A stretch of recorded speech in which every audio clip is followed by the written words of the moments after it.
Listening bölməsində isə əvvəlki qədər uzun mühazirələrə qulaq asmayacaqsınız. Əksər tələbələri məhz TOEFL-un listening sectionu demotivasiya edirdi və bu imtahanı yarıda buraxırdılar. Listening artıq yeni formatda daha asan, başa düşülən və yadda qalandır və siz burada 4 növ sual üzərində işləyəcəksiniz. Birinci növ sual növü Listen and Respond bölümüdür və siz burada çox sadə suallar və məntiqi cavablar tapacaqsınız. Və ikinci növ isə Announcement bölməsidir. Siz hər hansı bir elana qulaq asıb o suala cavab verəcəksiniz.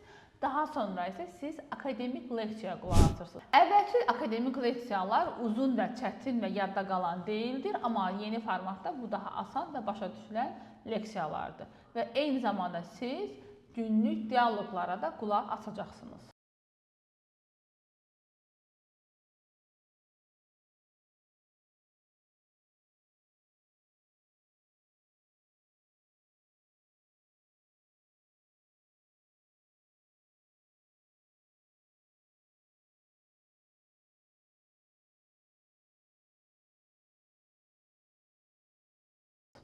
Speaking sectionu ən çox dəyişikliyə məruz qalan sectionlardan biridir və əvvəlki formatda tələbələrin oxumaq bacarığı ilə yanaşı comprehension və daha sonra isə listening-i başa düşmə bacarıqları əsas şərt idi. Artıq bu daha asan formata çevrilib. Tələbələr yalnız listen and repeat bölümündə eşitdikləri cümlələri təkrarlayacaqlar və ikinci intervyu suallarına cavab verəcəklər və bu intervyu sualları onların gündəlik həyatları ilə bağlı, maraqları ilə bağlı suallardır və hər bir suala 45 saniyə vaxt ayrılacaq.